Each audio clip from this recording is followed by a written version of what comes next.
اللہ تبارک و تعالی فی القرآن الحکیم ورفعنا لک ذکرک صدق اللہ مولانا العظیم۔ بارگاہ رسالت پاک میں سارے سنگی بآواز بلند علیہ صلاۃ والسلام پیش۔ صلاۃ والسلام علیک یا سیدی یا رسول اللہ وعلی آلک و اصحابک یا سیدی یا حبیب اللہ۔ انتہائی عزت کے لائق صدر محفل، رونق محفل، زینت محفل، فخر و سردار پیر سید شبیر حسین شاہ صاحب دامت برکات مطالعہ، انتہائی عزت کے لائق حضرات علماء کرام، مشائخ اعظام، حاضرین محترم، اللہ رب العزت کا شکر ادا کرتے ہیں جس نے ہم سب کو اپنے ذکر کی توفیق عطا فرمائی، اور دعا کو ہوں کہ اللہ تعالیٰ میری اور اب سب کی حاضری قبول فرمائے۔ میں شاہ جی کو اس خوبصورت پروگرام کے انعقاد پر اور اس کے تسلسل پر دل کی عطا گہرائیوں سے مبارکباد پیش کرتا ہوں، اور دعا کو ہوں کہ اللہ رب العزت اس آستانے کا فیضان تا قیامت جاری و ساری فرمائے، اور دور و نزدیک سے آنے والے لوگ اپنے دامن گورے مراد سے پر کرتے جائیں۔ دوستو، اس میں شک نہیں کہ دینے والا خدا ہے، اور ہم جب مانگتے ہیں اللہ ہی سے مانگتے ہیں، لیکن اللہ رب العزت نے کوئی شے ہمیں ڈائریکٹ عطا نہیں کی۔ اللہ نے جو کچھ عطا کیا حضور نبی پاک صلی اللہ علیہ وسلم کے توسط سے عطا کیا۔ اللہ رب العزت نے ہمیں اپنی معرفت عطا کی، آقا علیہ السلام کے توسط سے عطا کی۔ اللہ رب العزت نے اپنا کلام عطا کیا، حضور کے توسط سے عطا کیا۔ اللہ تعالیٰ نے اس کائنات کو جو نعمت عطا کی حضور کے صدقے میں عطا کی، ڈائریکٹ عطا نہیں کی۔ اس لیے ہمیں معلوم ہے کہ ہم مانگتے اللہ سے ہیں، لیکن وسیلہ حضور کا پیش کرتا۔ جس وسیلے کو میرا رب کبھی ٹھکراتا نہیں ہے۔ میرے آقا علیہ السلام فرماتے ہیں اللہ یعطی وانا قاسم، لوگوں اللہ عطا کرنے والا ہے، میں اس کے خزانے تقسیم کرنے والا ہوں۔ وہ دینے والا ہے، میں دینے والا ہوں۔ وہ عطا کرنے والا ہے، میں تقسیم کرنے والا ہوں۔ بتائیے ذرا کہ مشرق سے لے کر مغرب تک، شمال سے لے کر جنوب تک، آسمان کی بلندیوں سے لے کر زمین کی پستیوں تک جتنی مخلوق ہے، دینے والا خدا ہے، تقسیم کرنے والا مصطفیٰ، اور نہ اس کی عطا میں کوئی کمی ہے، نہ ان کی تقسیم میں کوئی کمی ہے۔ اسی لیے کوئی آ جائے تو طلب کے سوا دیتے ہیں، آئے بیمار تو ہر دکھ کی دعا دیتے ہیں، اور گالیاں دیتا ہے کوئی تو سن کر دعا دیتے ہیں، ارے دشمن آ جائے تو چادر بھی بھیجا دیتا ہے۔ یہ در مصطفیٰ ہے۔ اس لیے ہم اللہ کی ولیوں کی بارگاہ میں جب آتے ہیں نا تو کوئی یہ نہ خیال کرے کہ ہم شرک کرتے ہیں اور وہ خدا عطا دینے والا ہے اور ہم ان سے مانگتے ہیں۔ ہم کہتے ہیں ہم مانگتے اسی سے ہیں، لیکن وسیلہ ان کا پیش کرتے ہیں، اور وسیلے کا حکم اللہ نے قرآن پاک میں دیا ہے۔ اللہ تعالیٰ ارشاد فرماتے ہیں ایمان والو، میری بارگاہ کی رسائی حاصل کرنے کے لیے وسیلہ اختیار کرو۔ تو وسیلہ ان کا ہے، اور وہ اس لیے ہے کہ میرے آقا علیہ السلام کے بعد کوئی نبی نہیں آ سکتا، اسی لیے تاجدار ختم نبوت کا نعرہ لگ رہا ہے۔ حضور کے بعد کوئی نبی نہیں، تو یا رسول اللہ جب آپ کے بعد کوئی نبی نہیں تو امت تو قیامت تک رہے گی، اسے فیضان کو عطا فرمائے گا۔ فرمایا میرے بعد نبوت کا دروازہ بند ہے، ولایت کا دروازہ کھلا اب وہی فیضان رسالت جو میرے آقا علیہ السلام کی بارگاہ سے عطا ہوتا تھا صحابہ کرام کو حضور کی ظاہری زندگی میں وہ اللہ کے ولیوں سے عطا کیا جا رہا ہے۔ عطا خدا کی تقسیم مصطفیٰ صلی اللہ علیہ وسلم۔ اللہ نے فرمایا وَرَفَعْنَا لَكَ ذِكْرَكَ، اے محبوب ہم نے آپ کے ذکر کو بلند کر دیا۔ آج لوگ کہتے ہیں آپ صرف حضور کا ہی ذکر کرتے ہیں، اللہ کا ذکر نہیں کرتے۔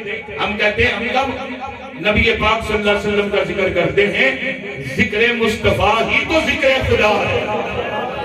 اللہ فرماتا ہے قُلْ هُوَ اللَّهُ أَحَدٌ، اے محبوب آپ فرما دیجئے میں وحدہ لا شریک ہوں۔ یا اللہ تو خود بھی کہہ سکتا ہے، فرمایا اگر کہوں تو کہہ سکتا ہوں میں قادر کل ہوں، میں مالک کل ہوں، میں خالق کل ہوں، میں رازق کل ہوں۔ اگر کہوں تو کہہ سکتا ہوں، لیکن میں چاہتا یہ ہوں کہ ذکر میری توحید کا ہو، زبان میرے مصطفیٰ کی ہو۔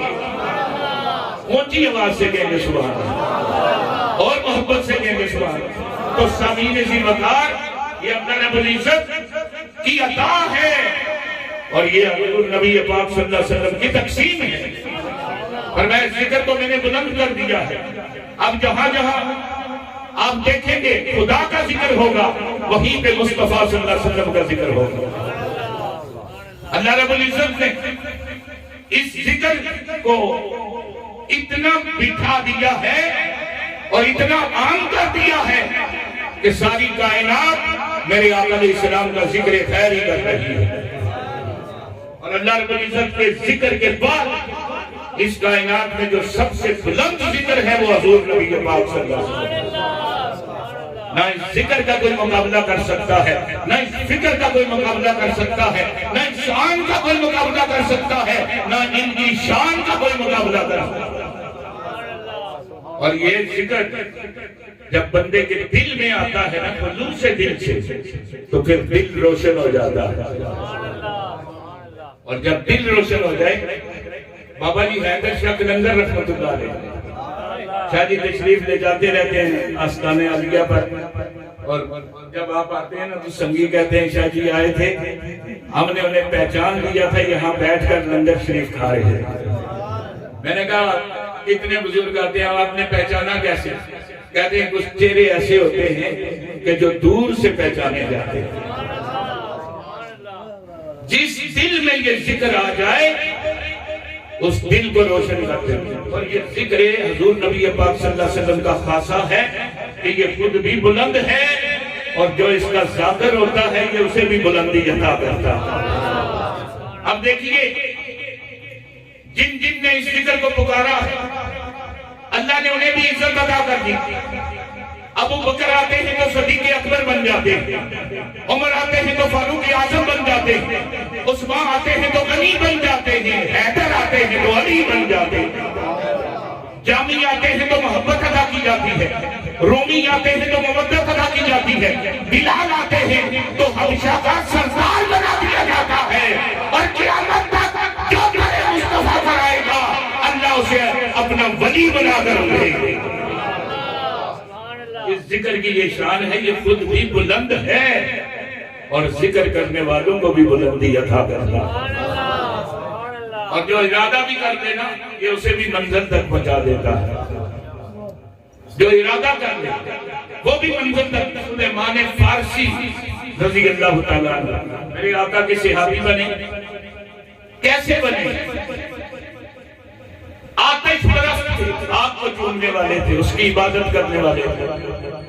باپ نے بھیجا جاؤ کنویں سے پانی لے آؤ، گھر سے نکلے لیکن دل میں حضور کے نور کی کرن آ چکی ہے، طلب پیدا ہو چکی ہے۔ ایک عیسائی ملا پادری، وہ اپنے عبادت خانے میں عبادت کرتا، پورا دن اس کے پاس بیٹھے رہے، ان سے کہنے لگے تمہاری عبادت مجھے بڑی اچھی لگی۔ اس نے پوچھا تم کون ہو؟ انہوں نے کہا ہم تو آتش پرست ہیں، آگ کی پوجا کرتے ہیں، لیکن آج تو خدا کی پوجا کر رہا ہے، مجھے بڑا خوبصورت لگا ہے۔ اس نے کہا تم ڈیلی آنا، تمہیں بھی میں اس بارگاہ تک رسائی پہنچا دوں گا۔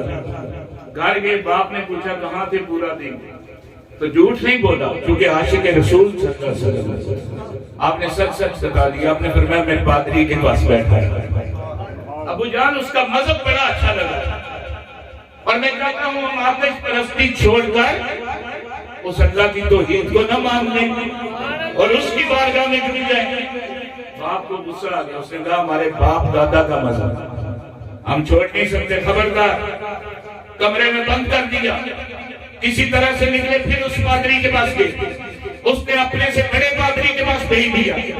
وہاں کچھ دن خدمت کی. اس کا وقت موت آیا. آپ نے فرمایا مجھے پتا ہے تو دنیا دار ہے، لیکن میں جس طلب میں ہوں وہ یار کی طلب ہے. مجھے راہ تو بتا دے میں وہاں تک پہنچ جاؤں. اس نے کہا جا فلاں شہر میں ایک ہمارے بڑے پادری ہیں، تو ان کے پاس چلا جا، وہ تجھے منزل وہاں پہنچتے ہیں. ان کی بھی خدمت کی. 100 سال سے زائد ان کی عمر تھی. خدمت کی تو وہ بھی فوت ہو گئی. جب وقت وصال آیا نا تو انہوں نے قریب بلایا. انہوں نے کہا بیٹا اتنی خدمت میری اولاد نے نہیں کی جتنی خدمت تو نے میری کی. مانگ کیا مانگتا؟ آپ نے فرمایا مجھے کوئی دنیا کی دولت نہیں چاہیے، مجھے اللہ کی معرفت اور اس کا قرب. آپ نے فرمایا میرے پاس بیٹھ گیا. وہ توریت کی تلاوت کر رہے تھے جہاں پر حضور نبی پاک صلی اللہ علیہ وسلم کا اسم گرامی آیا نا تو وہ رک گئے. انہوں نے کہا اگر یہ منزل چاہتا ہے تو تجھے محمد کی بارگاہ سے ملے گا. حضور میں وہاں پہنچوں گا کیسے؟ وہ کہاں رہتے ہیں؟ اس نے کہا انہوں نے مکے سے ہجرت کی ہے، مدینہ یثرب میں چلے گئے ہیں. تو جا جہاں کھجوروں کے باغات ہوں گے وہ یثرب ہوگا، وہاں رک جانا، تمہیں محمد عربی کا دیدار ہو جائے گا. ایک قافلہ آیا، اس قافلے کے ساتھ ہوگی. اس یہودی نے انہیں اپنا نوکر بنا دیا. یثرب میں پہنچے. حال مختصر عرض کرتا ہوں. اس عیسائی میں جاتے ہوئے کہا تھا بیٹا ان کی 3 نشانیاں ہیں ان کی پہچان کے لیے. پہلی نشانی یہ ہے کہ وہ صدقہ نہیں لیتے. دوسری نشانی یہ ہے کہ وہ عطیہ دے دیتے ہیں. اور تیسری نشانی یہ ہے کہ ان کی پشت پہ مور نبوت لگی ہوئی. سبحان اللہ، سبحان اللہ. یہودی کے پاس گنتی دیتے رہے. اس کے کھجوروں کے باغات تھے، ان میں اس کی گنتی لگا دی، وہ کرتے رہے. ایک دن کچھ کھجوریں اپنی تنخواہ سے لی اور حضور کی بارگاہ میں گئے. اور میرے آقا علیہ السلام نے فرمایا یہ کیا ہے؟ انہوں نے کہا یہ صدقہ ہے. سرکار نے فرمایا یہ ہم نہیں لیتے، جاؤ غریبوں میں تقسیم کر سکتے. کہنے لگے پہلی نشانی سچی ہوگی. کچھ دن بعد پھر کھجوریں دی اور حضور یہ عقیدہ ہے. میرے آقا نے خود بھی کھائی اور صحابہ کرام کو بھی کھلائی. سبحان اللہ، سبحان اللہ. اب رہ گئی مور نبوت. دیدار کیسے ہو؟ آپ کی پوری توجہ چاہوں گا، چونکہ اسی دیدار کا صدقہ اللہ نے اپنے بندوں کو ایسے مقام عطا کر دیے کہ جن کی مثل کوئی قیامت تک ہو ہی نہیں سکتا. اور وہ شان ہے صحابہ کرام سبحان اللہ کہ ان کی مثل کوئی نہیں ہو سکتا. تو جب ان کی مثل نہیں ہو سکتا تو کملی والے آقا کی مثل کیسے ہو سکتا؟ آپ تلاش میں ہیں کہ مور نبوت کو دیکھو. ایک دن حضور گھر سے نکلے تو پیچھے پیچھے ہو گیا. آواز چل رہی تھی بڑی تیز.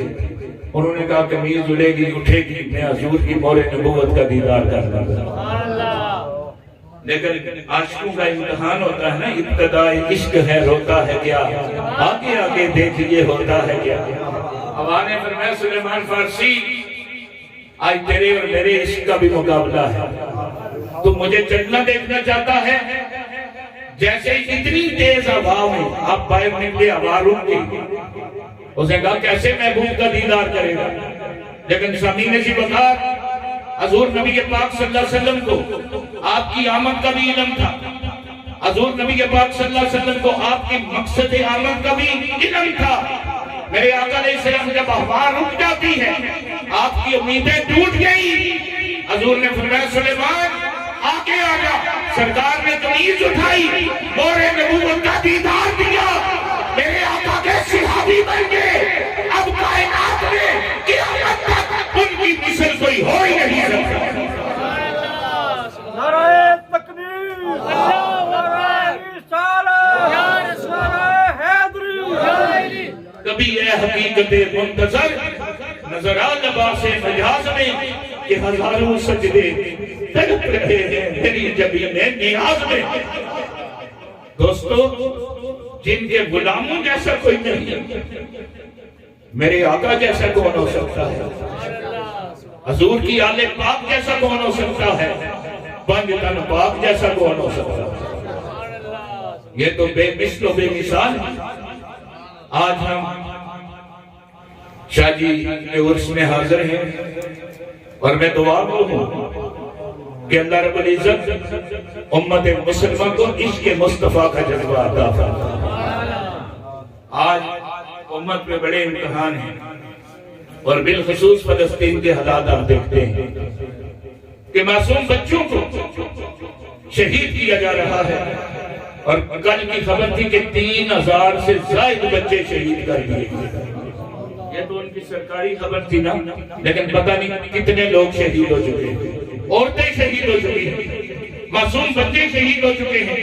اور ایک بات کہنا چاہتا ہوں کہ آپ دیکھیے، فلسطین کو دیکھتے ہیں یا کشمیر کو دیکھتے ہیں تو امت کو کربلا یاد آ جاتا ہے۔ اور ایک بات اور سنیے بڑی توجہ سے، میرے آقا علیہ السلام نے پہلے امت کی قربانی نہیں پیش کی، پہلے اپنے گھر کی قربانی پیش کی، اپنی اولاد کی قربانی پیش کی۔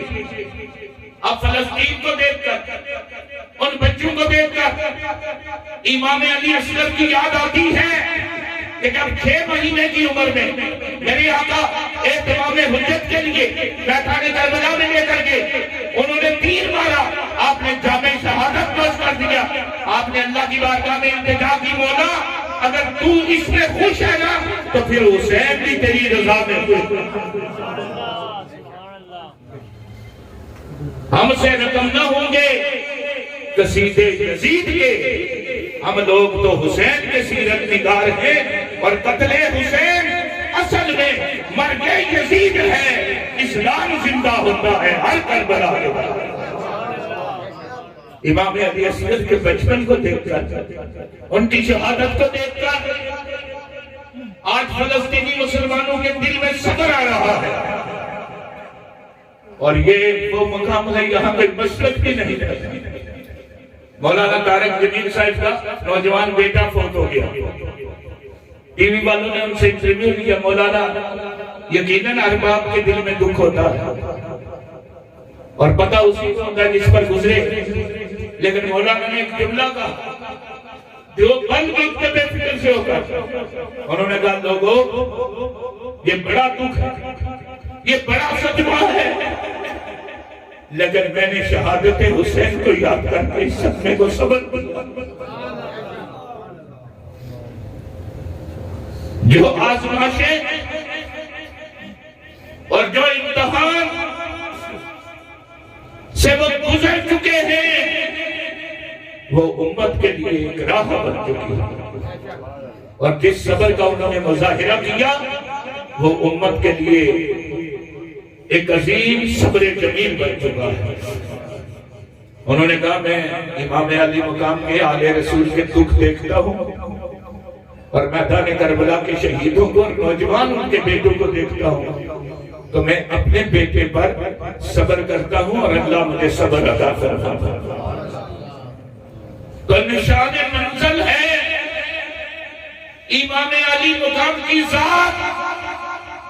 جب کبھی ظلم ہوگا تو یزید یاد آئے گا، جب صبر ہوگا تو حسین یاد آئے گا۔ جب جبر ہوگا تو یزید یاد آئے گا، جب ظلم ہوگا تو یزید یاد آئے گا، اور جب صبر ہوگا تو امام حسین یاد آئے گا۔ آج یہ در آل رسول بھی ہے، در پنجتن پاک بھی ہے، اور اللہ کے ایک مقبول بندے کا معزار بھی ہے۔ دوستو، یہ اہل سنت کا عقیدہ ہے اور یہی اسلام کی شان ہے، اسی پہ ہمارا ایمان ہے۔ ہمیں معلوم ہے کشمیر ہو یا فلسطین ہو، وہ حضرت بل ہو یا قبلہ اول ہو، اس کی آزادی کے لیے جب مسلمان جدوجہد کرتے ہیں تو امام عالی مقام کا نقشہ سامنے رکھتے ہیں۔ میں اللہ سے دعا گو کہ اللہ تعالیٰ فلسطینی مسلمانوں کو فتح عطا فرمائے، اور یہ عاشقوں کی آزمائش اللہ اگر چاہے تو ابابیلوں سے ہاتھی مروا سکتا ہے، وہ ہمارا رب ہے۔ اگر وہ چاہے تو کمزور کو طاقتور کر دیتا ہے، اگر وہ چاہے تو بدر کے میدان میں نبی پاک صلی اللہ علیہ وسلم کی مدد کے لیے فرشتے اتار سکتا ہے۔ تو اگر بدر میں فرشتے اتر سکتے ہیں تو پھر فلسطین میں بھی فرشتے اتر سکتے ہیں۔ اور آج جو اتنی ہمت ہے نا، جو طاقت ہے، جو حوصلہ ہے، اتنی لاشیں گرنے کے باوجود، اتنے بچے شہید کرانے کے باوجود، ان ماؤں میں، ان بہنوں میں، ان بیٹیوں میں جو طاقت ہے، ان بزرگوں میں، ان بوڑھے باپوں میں جو طاقت ہے، پتہ یہ چلتا ہے یہ اللہ کی غیبی دست قدرت کی طاقت ہے۔ اللہ تعالیٰ سے دعا ہے اللہ آج کی عظیم محفل پاک کا صدقہ اللہ ان کی غیبی مدد فرمائے اور نظر کرم فرمائے۔ اللہ تعالیٰ ان آستانوں کو تاکہ آمد شاد و آباد فرمائے۔